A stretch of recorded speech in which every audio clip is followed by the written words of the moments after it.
Por medio del profeta Ezequiel, el Señor dio a Israel un mensaje de advertencia y reprobación y también de justicia, misericordia y amor. Esta amonestación mostraba claramente, por un lado, la indignación del Señor por la falta de rectitud de su pueblo y por otro, su deseo de que todos se arrepintieran y fueran dignos de las bendiciones prometidas.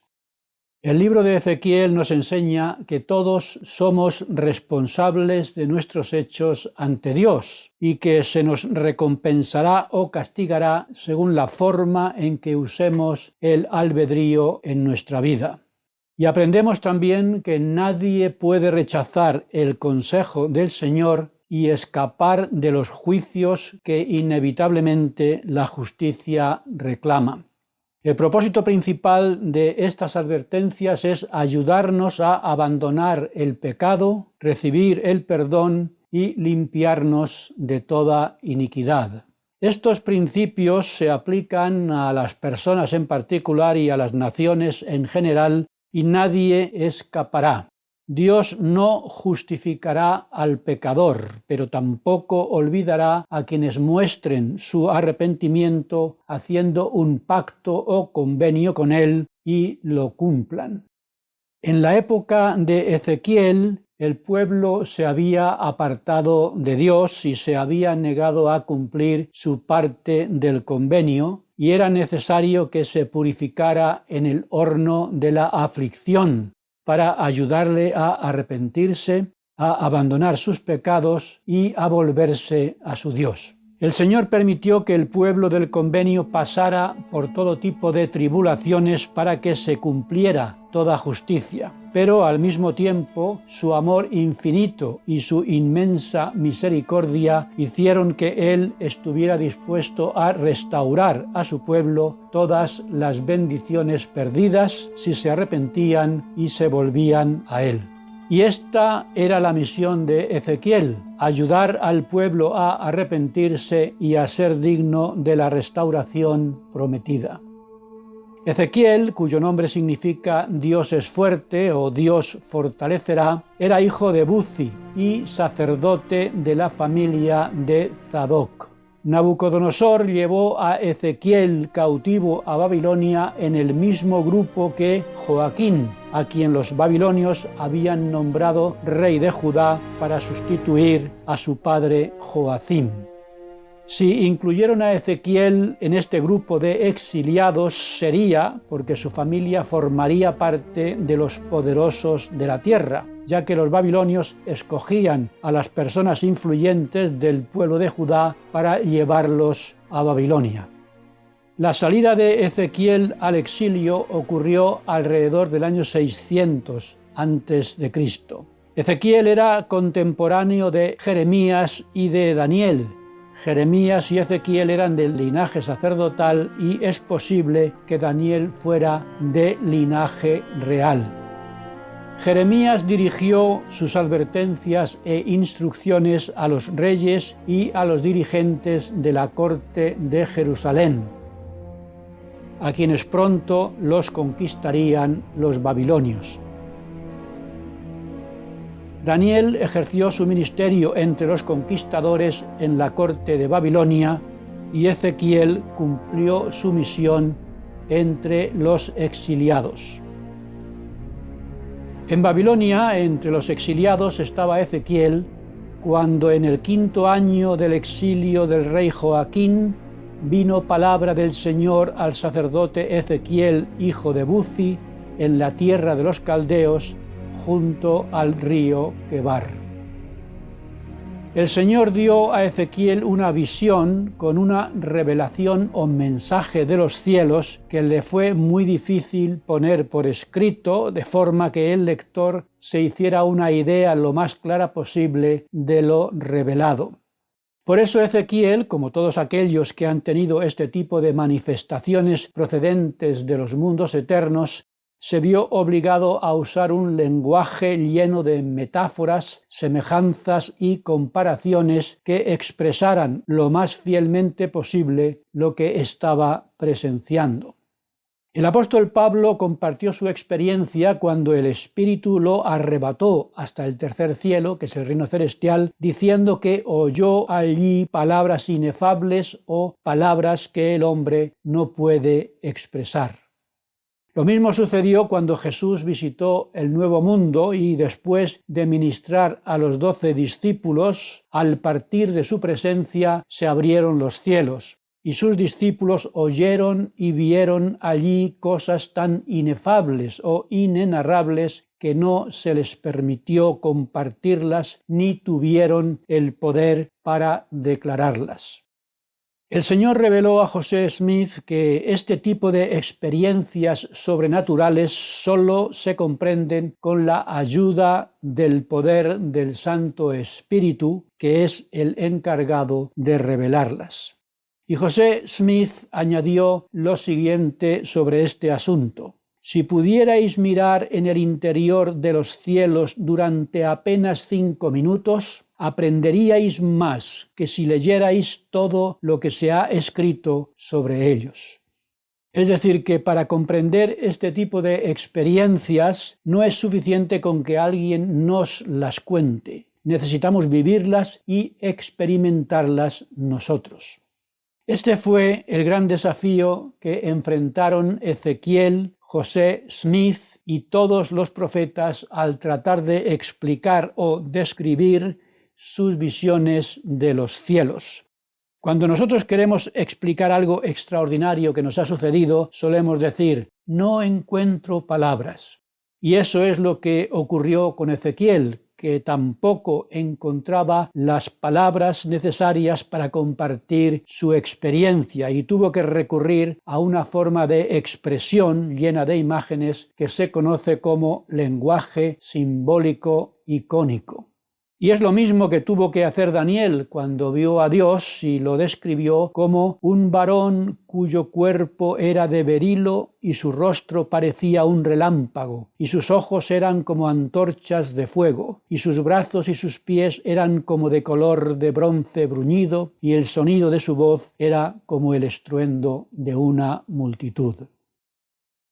Y el apóstol Juan, cuando vio a Jesucristo glorificado, lo describió diciendo que sus ojos eran como llama de fuego y sus pies eran semejantes al bronce bruñido, ardiente como si estuviera en un horno, y su voz era como el estruendo de muchas aguas. Por lo tanto, todo esto que Ezequiel y los demás profetas dejaron escrito sobre sus experiencias sobrenaturales lo hacen con un lenguaje figurado y no tiene por tanto una interpretación literal. Por eso encontramos en Ezequiel las palabras como, semejanza, aspecto, que establecen comparaciones que nos ayudan a hacernos una idea aproximada de lo que quieren expresar. En el versículo 4 del primer capítulo de su libro, Ezequiel dice que vio un viento de tormenta que llegaba desde el norte, una nube grande y un fuego refulgente con un resplandor alrededor, y en el centro del fuego algo con un aspecto de bronce reluciente. Esta es la forma figurada que usa Ezequiel para representar el poder de Dios. Y cuando habla de la figura de 4 seres vivientes y dice que su apariencia era como de brasas de fuego encendidas y como la apariencia de antorchas que se movían entre ellos y que del fuego que resplandecía salían relámpagos, puede estar hablando de la gloria, del poder y de la majestad que hay en la presencia de Dios acompañando a estos seres. Y dice Ezequiel que estos 4 seres tenían 4 caras cada uno, y que el aspecto de sus caras era como cara de hombre y cara de león en el lado derecho de los 4 y cara de buey en el lado izquierdo, y que los 4 tenían también cara de águila. No sabemos el significado preciso de estos 4 seres con 4 caras. El apóstol Juan tuvo una visión similar en la que vio el trono de Dios y alrededor del trono había 4 seres vivientes llenos de ojos por delante y por detrás. El primer ser viviente era semejante a un león. el segundo era semejante a un becerro, el tercero tenía rostro como de hombre, y el cuarto ser viviente era semejante a un águila volando. José Smith dijo que las palabras de Juan estaban describiendo de forma metafórica la felicidad del hombre y de los animales, mostrando la gloria que reciben las diferentes clases de seres según el orden o lugar que ocupan en la creación, porque los animales también tienen espíritu y morarán en felicidad eterna en una tierra glorificada igual que los seres humanos. Estas explicaciones podrían ayudarnos a interpretar en parte la visión de Ezequiel sobre los 4 seres vivientes con sus 4 rostros. Unos estudiosos del Antiguo Testamento explicaron estos pasajes de la siguiente manera. El hombre es un ser exaltado entre otros seres vivientes. El águila lo es entre las aves, el buey entre los animales domésticos y el león entre las bestias salvajes. El poder del Altísimo ha dado a todos ellos un tipo de gloria. Ezequiel vio que el trono de Dios estaba presidiendo sobre todos estos seres vivientes. Por tanto, este lugar representa el dominio de Dios sobre todos los seres vivientes a los que proporciona el medio para que todos, hombres y animales, entren en la gloria eterna, cada uno en su orden correspondiente. Las alas que llevan estos seres representan el poder para moverse y para actuar por sí mismos. Y todos los seres que vio Ezequiel estaban en total armonía y unidad y se movían como si fueran uno solo, simbolizando la total unidad que existe entre todos los que se sujetan a la voluntad de Dios. Pero no se ha recibido ninguna revelación que explique, por ejemplo, el significado de las ruedas que vio Ezequiel en esta parte de su visión. El capítulo 1 de Ezequías termina con unas palabras que resumen lo que el profeta estaba viendo, sean cuales sean las interpretaciones que se quieran hacer de los detalles de la visión. Dice así Ezequiel: «Esta fue la visión de la semejanza de la gloria de Dios, y cuando yo la vi, me postré sobre mi rostro». Todo lo que vio Ezequiel representa de forma simbólica o alegórica la gloria de Dios, y ante ella, como humilde testigo, Ezequiel, a semejanza de lo que ocurrió con Isaías y con el apóstol Juan, cayó sobre su rostro en reverente sumisión. Esta visión convirtió a Ezequiel en testigo especial de la existencia de Dios y de su gloria entre los cautivos de Judá en Babilonia. Y después de manifestarse de esta forma tan poderosa, Dios llamó a Ezequiel y le dijo: «Ponte de pie y te hablaré. Yo te envío a los hijos de Israel, a una nación de rebeldes, y ellos y sus padres se han rebelado contra mí. Yo te envío a estos hijos de corazón obstinado y les dirás: así ha dicho el Señor vuestro Dios. Y tanto si escuchan como si no, sabrán por lo menos que hay profeta entre ellos. Les hablarás pues mis palabras y no seas rebelde tú como ellos. Abre tu boca y come lo que te doy». Y Ezequiel dijo: «Miré y vi una mano extendida con un rollo de escrituras. Lo desenrolló delante de mí y estaba escrito por delante y por detrás, lleno de lamentaciones y gemidos. Y me dijo: come este rollo y ve a hablar a la casa de Israel. Y me hizo comer aquel rollo diciendo: llena tus entrañas con este rollo, y yo lo comí, y fue en mi boca dulce como la miel. Y me dijo: ve, acércate a la casa de Israel y háblales con mis palabras. pero la casa de Israel no querrá oírte, porque no me quieren oír a mí tampoco. Pero no los temas, toma en tu corazón todas mis palabras y ve, acércate a los cautivos, a los hijos de tu pueblo, y aunque no te quieran escuchar, diles, así ha dicho el Señor vuestro Dios.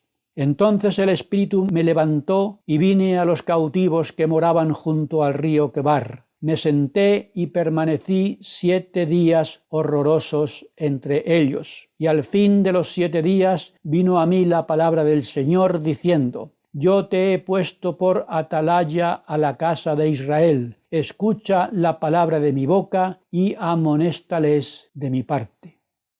En una experiencia semejante, Juan el apóstol también recibió el mandamiento de comer un libro, y el Señor explicó, por medio de José Smith, que esto representa la misión dada a Juan entre las tribus de Israel.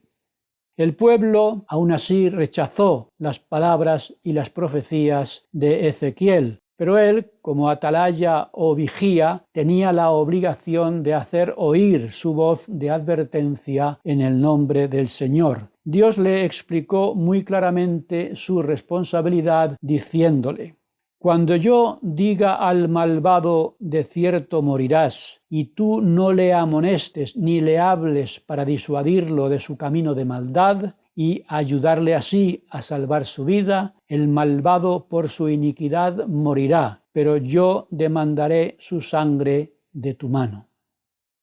Sobre la grave responsabilidad que tienen los atalayas en el reino del Señor, el elder Ezra Taft Benson dijo lo siguiente: como vigías o atalayas en la torre de Sión, tenemos la obligación y el derecho, como representantes de la Iglesia de Jesucristo y de las naciones cristianas, de hacer oír nuestra voz en contra de los males de este mundo que minan los fundamentos de todo lo que nos es querido. Como uno de estos vigías, yo acepto humildemente esta obligación de esforzarme por cumplir sin temor con mi deber.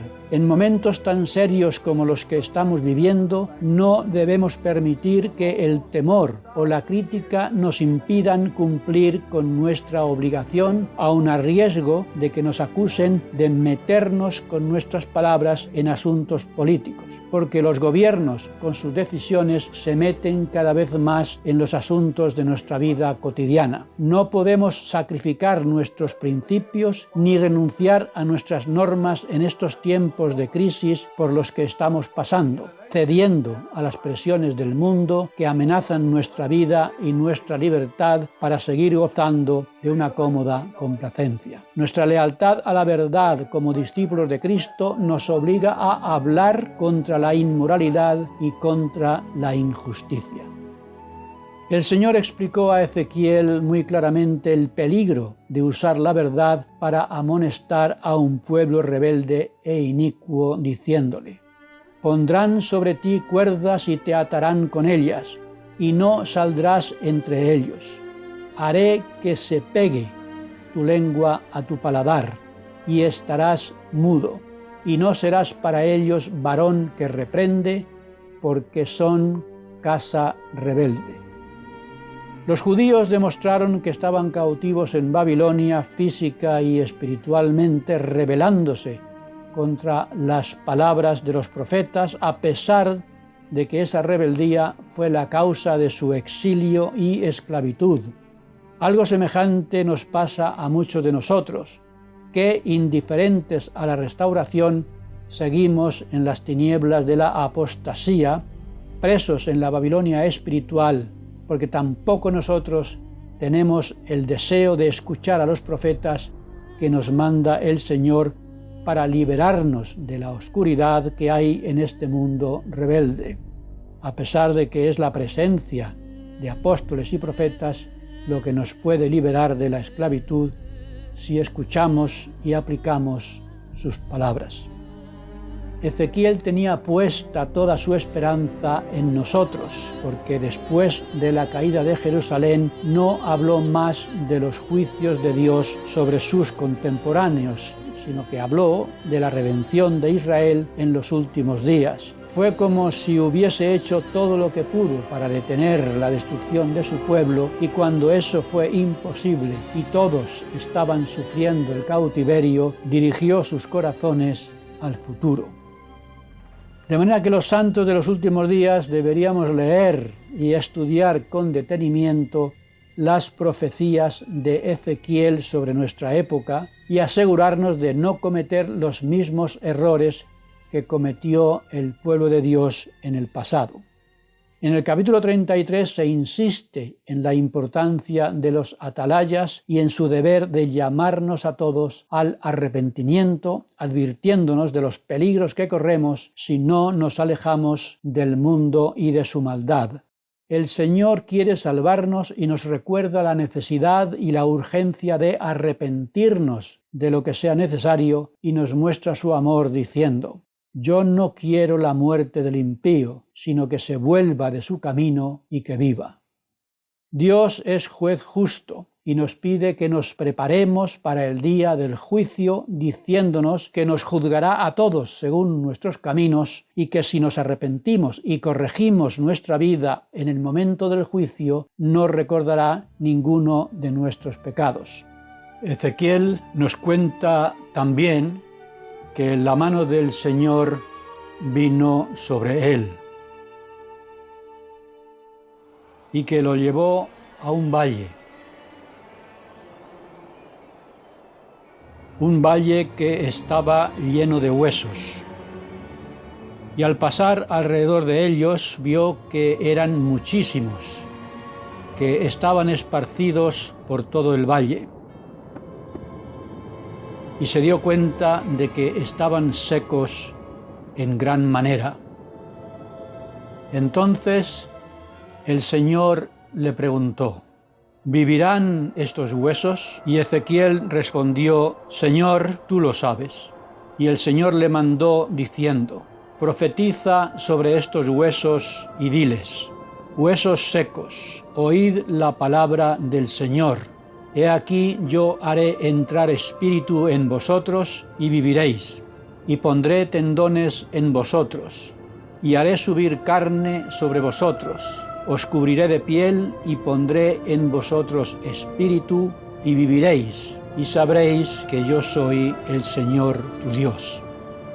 Y Ezequiel dijo: profeticé como se me había mandado, y hubo un gran ruido mientras yo profetizaba, y un temblor. Entonces los huesos se juntaron, cada hueso con su hueso. Y al mirar vi que los tendones estaban sobre ellos, y que la carne subió y los cubrió la piel. Pero no había espíritu en ellos, y me dijo el Señor: profetiza al espíritu y dile: oh espíritu, ven de los cuatro vientos y sopla sobre estos muertos para que vivan. Profeticé como se me había mandado, y el espíritu descendió y entró en ellos.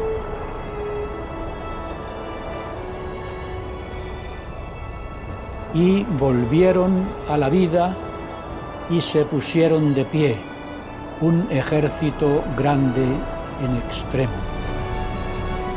Y me dijo el Señor después: estos muertos son la casa de Israel.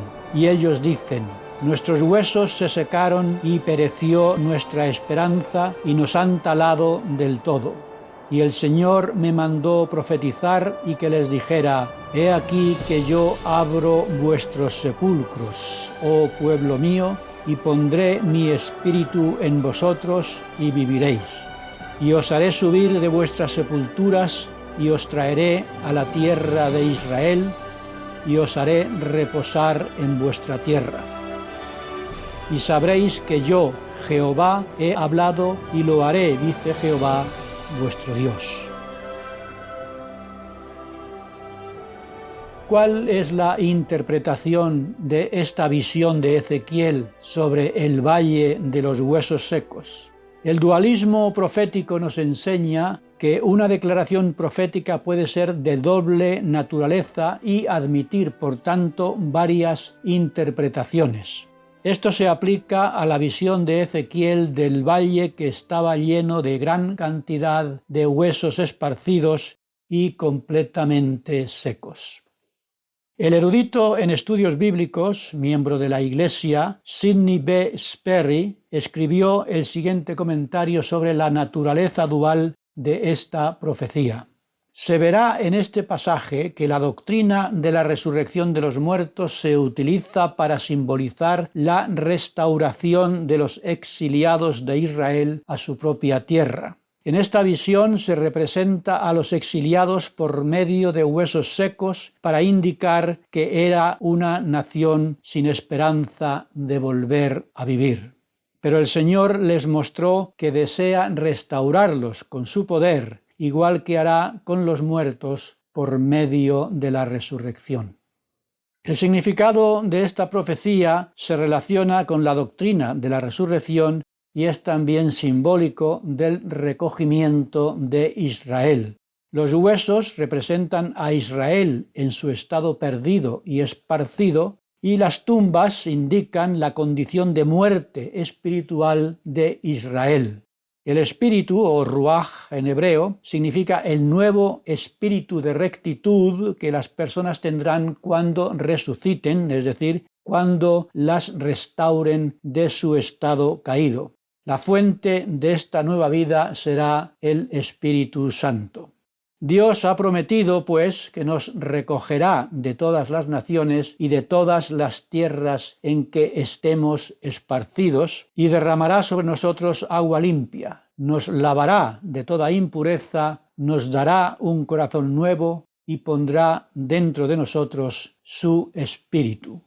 Esta es la promesa de Dios a todos los que entren en su Iglesia por medio del bautismo de agua y del Espíritu. Y si perseveramos hasta el fin, sin ser rebeldes a sus atalayas, a sus profetas y apóstoles, después de esta vida mortal resucitaremos para recibir la vida eterna, que es el mayor de todos los dones que Dios tiene preparados para sus hijos fieles.